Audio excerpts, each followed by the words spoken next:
Hey, what's up guys, it's Synchro here with another Monster Hunter World video.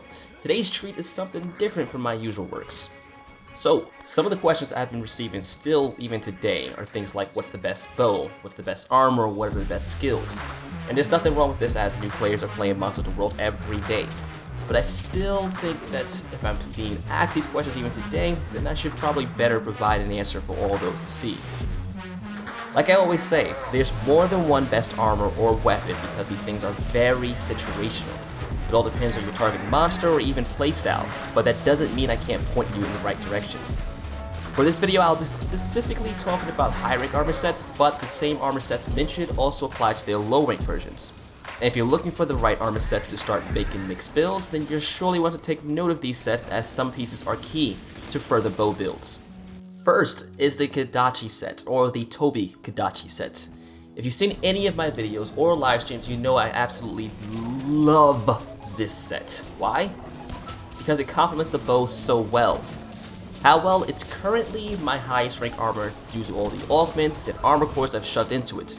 This is my go-to set for hunting down Tempered Deviljho, NERGIGANTE, KUSHALA, anything with vulnerability to thunder, which is a lot of monsters because thunder is one of the best elements currently in Monster Hunter World. TOBI-KADACHI is a very early monster you come across, found right there in the ancient forest.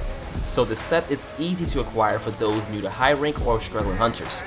If you finish the game and find the defense stats lacking, then you'll be happy to know the required materials for augmenting and upgrading this armor are easy to acquire due to it only being a rarity 5 armor. But defense isn't everything. The skills are what really sell this armor. The bow being a ranged weapon doesn't require you to have the greatest defense or many of the more defensive skills. Simply put, you just need to know when and where to dodge. For those times when you need a little more distance, the Alpha Kadachi set comes with completely maxed out level 3 evade extender. You'll legit fly across the map. Stamina management is also a key part of the bow's playstyle, and fortunately the Kadachi set also comes with the best bow stamina skill, Constitution. Constitution decreases the stamina usage on just about everything, charge and side steps included.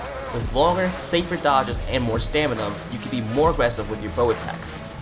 As I said, I still use this set even against tempered monsters as the beta version has a generous composition of slots, 4 level 1 and 3 level 2 slots, providing you enough space to tweak the armor more to your personal preference.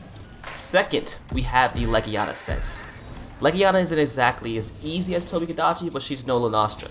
The LEGIANA set is another solid low rarity armor. At rarity 6, this armor can easily surpass the Kadachi's defense stat should you choose to invest in the upgrades.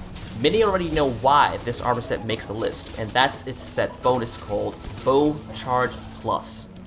As long as you're firing your bow correctly, you should be cycling between 3 different charge levels. The Bow Charge Plus adds 1 additional charge level to your bow.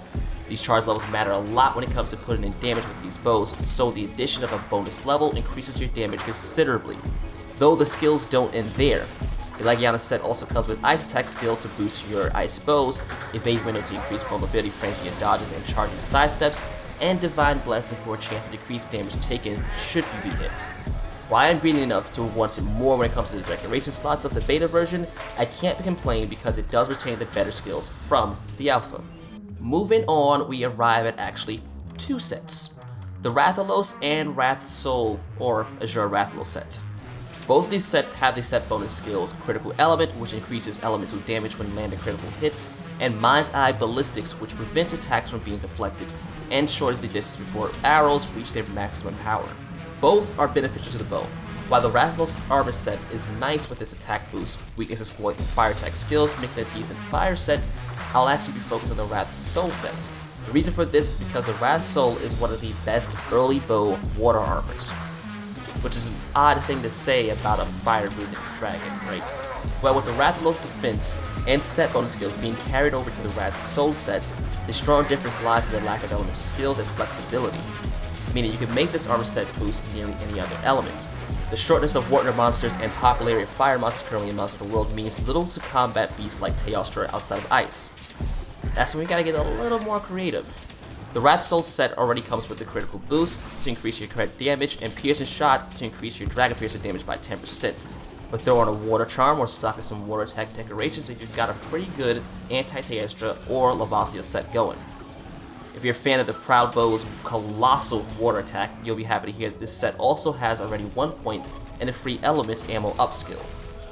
For further skill customization, you have 3 level 1, 2 level 2, and 1 level 3 decoration slots to work with. Speaking of the free elemental ammo upskills, let me introduce you to the DOBER set. This arguably cooler bone armor used to be my dedicated set for fully unlocking a weapon's element with the addition of the Awakening Charm. While it doesn't have the amazing charm of some of the other sets on the list, you shouldn't ignore this set's level 5 attack boost and level 3 stamina surge. After all, more damage and faster stamina regeneration will speed up any hunt, while the strong dragon defense led me to using this armor when Devil Joe first showed his ugly face in the game. The beta version ships with 4 level 1, 1 level 2, and 1 level 3 decoration slots for further improvements to be made.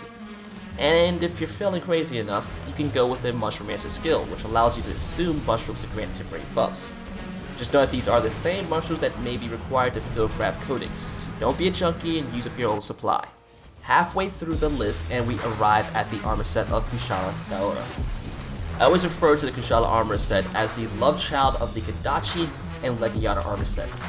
The reason for this is it has both the KADACHI's evade extender and the LEGIANA's evade window skills, meaning further and even safer dodges and charge and sidesteps.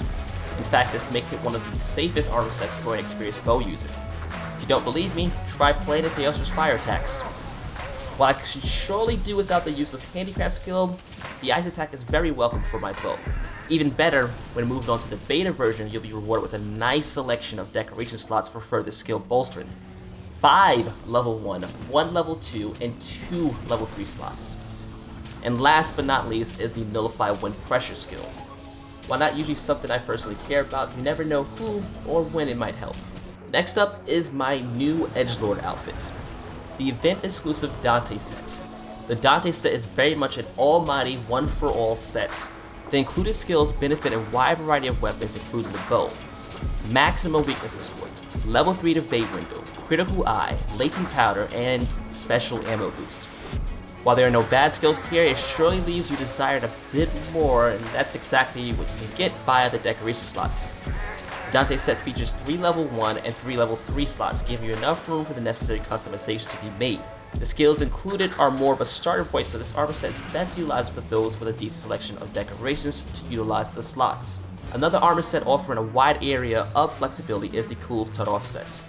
The skills list is a long one, but it's very clear this set wants to appeal to as many people as possible. Most notable are the critical boost, agitator, and peak performance skills, each increasing damage in their own way. While some aren't a fan of peak performance, I find it benefits the safe and often untouchable bow hunter's playstyle quite well. Though the maxed free elemental ammo upskill is a blessing to those looking for a solid armor, while still utilizing weapons with locked elements.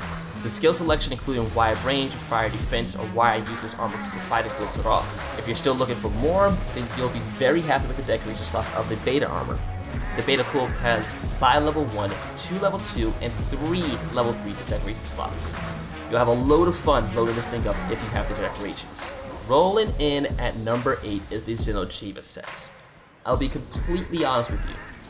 I don't use this set often as the skills aren't very appealing to me.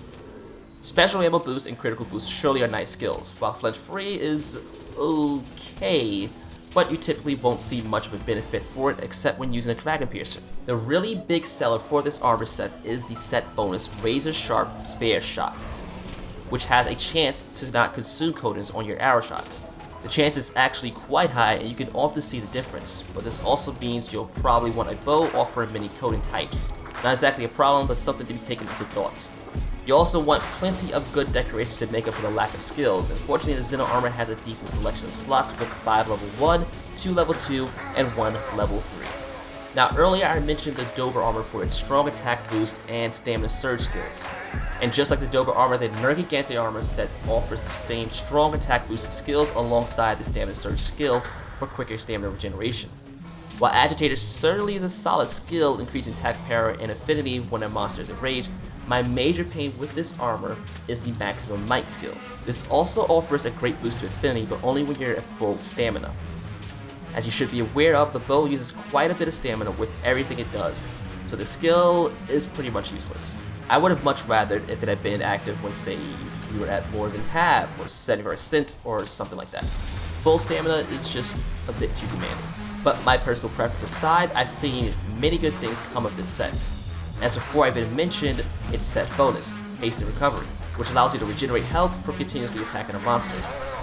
I'm greedy, so I wish it would happen a bit more, but you can't complain about free health. Though I will say that I highly prefer my Val set's healing to Haste and Recovery, but that's another for another day. Jumping over to the Beta NERGIGANTE set will give you 4 level 1 and 3 level 2 decoration slots to pick up your favorite missing skills.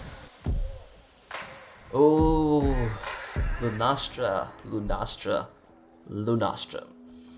This new Elder Dragon brought some great armor alongside some painful hunting experiences. If you've been blown up enough times to gather the required materials for the Lunastra armor, then you've got quite the set on your hands.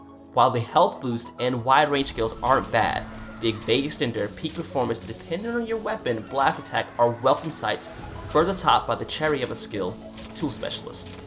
But none of these get as much love from me as the set bonuses, Mind's Eye Ballistics, and Stamina Cap Up. And it shouldn't take you long to realize I really mean Stamina Cap Up. This skill gives you an extra 50 stamina before even eating, which also gives you 50 stamina depending on the level of your canteen. If the sight of that 200 stamina bar doesn't get all hot and bothered, then you're playing with the wrong weapon. I've wanted a decent armor set with this skill for some time, as it's not a new skill. It's been available on both the Antideath and Aloy armor sets as a set bonus skill. It gets even better when you see that the Lunastra armor offers 3 level 1, 6 level 2, and 3 level 3 decoration slots. Sadly, I'll have to stop myself there before I get too excited about the potential fun of using this armor set, but the gears are likely turning your head. Beautiful, beautiful potential. Of course, you're not required to wear a full set of a single armor, but some people like the idea or aren't comfortable enough with creative builds to use mixed sets. Now, if you're interested in creating mixed builds, then you'll be happy to find some of the pieces from the previously mentioned armor sets of great use. But if you disagree with the listed armors, or maybe know one that deserves a spot on the list, then please do drop it down in the comment section below. I mean, that's what it's there for. If you liked the video, then hit it with a thumbs up and subscribe for more Monster Hunter World content. Until then, I'll catch you stalkers later.